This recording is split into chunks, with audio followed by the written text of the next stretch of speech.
introduction. By the way, a couple PSA announcements. There are working bathrooms in this place. Little shutdown humor never hurt. Also, we're going to get our second lunch in about 5 minutes. I'm going to have to run like a marathon after this is all over.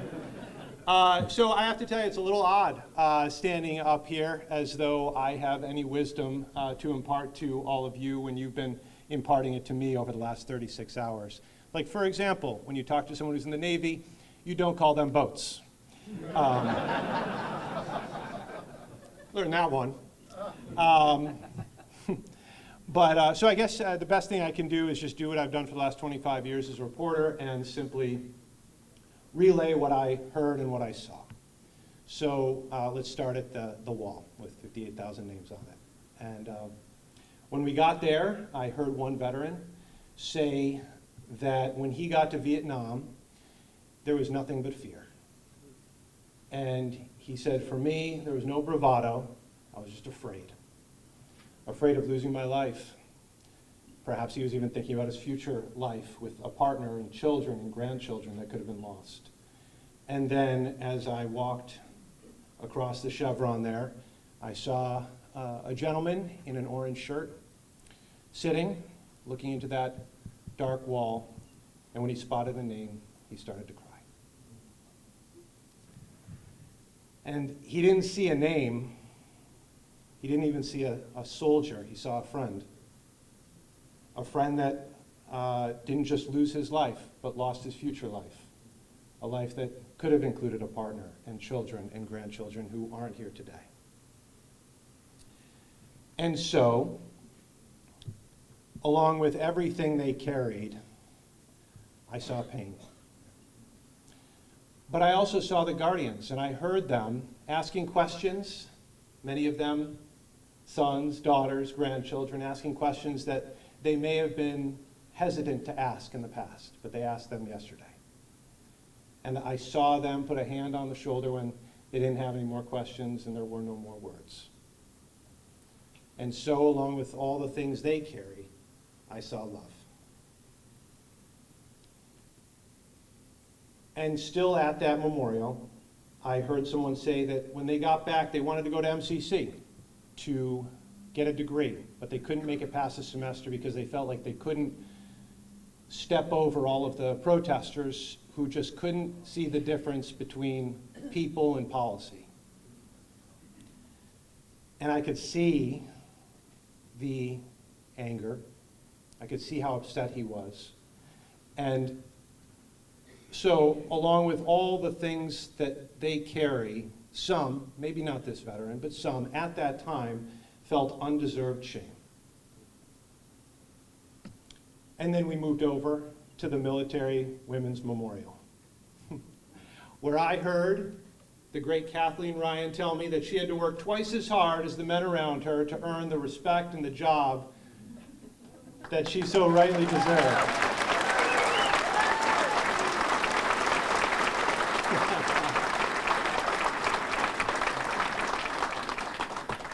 And for as unfair as that was, the military presented that opportunity. And it reminded me of reading about how Grant, during the Civil War, invited black men to serve alongside him. And they met the moment. And the military provided that opportunity. And then I heard, and saw, both Kathleen Ryan and Nancy Smith, another veteran on our trip,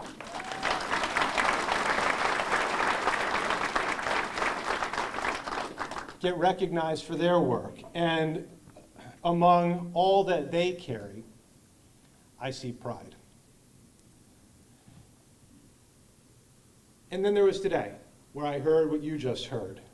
And it reminded me of what I heard last night when we were passing around the microphone after dinner. And I'm so glad I stayed for that. And I heard someone get up and say what we've heard over the last 36 hours, that a lot of veterans don't feel like they deserve this kind of recognition, or they don't deserve a seat on honor flight.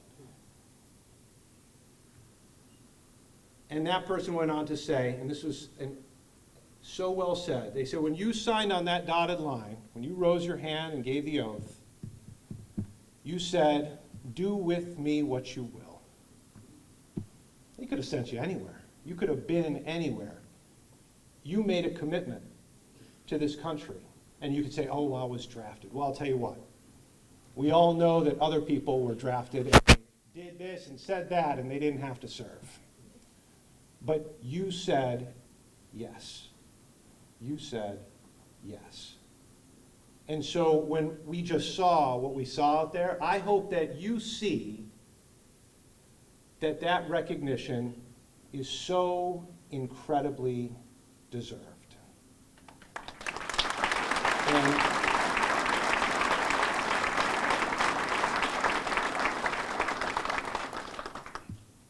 And I hope that along with all the things that you carry peace, knowing that from here on out, if you haven't already. Lastly, I heard the crew. I heard the crew. Calling this way and that way. You could say it was a well-oiled machine, but it was a loud machine. And it got done what needed to get done. I have to recount one story. We were all on the bus getting ready to go from one memorial to the next, and I heard one crew member outside shout, "Hey, we're missing a wheelchair." To which the other crew member said, "If we're missing a wheelchair, then we're missing a veteran." Now, I haven't done a head count, but I think they worked that out. So, but look, I have to give a huge amount of credit to Kim Gould, who recruited me onto this mission, and despite me missing 3 emails, stuck with me. And John Peckham, man, whew, you the man, John Peckham.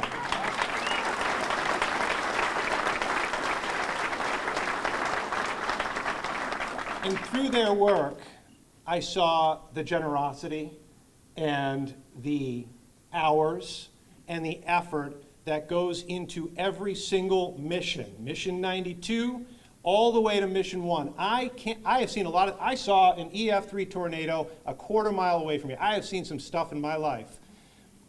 This is up there, man. This is incredible what I just saw happen. And it's so many of you. And this gets to kind of my last point here, which is that this was all done for the veterans, regardless of their race, their religion, their gender, their political affiliation. In a world in which we have so many people inside our country and outside trying to divide us, I saw a team, a crew, devoted to the United States of America. That's what I saw this weekend.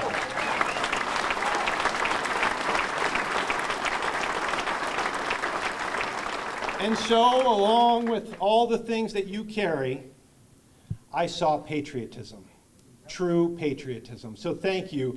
And that is just some of what I heard and saw, and I am better for it. So thank you so much. Emily Burkhardt and I, we will carry this memory with us for the rest of our lives. Thank you.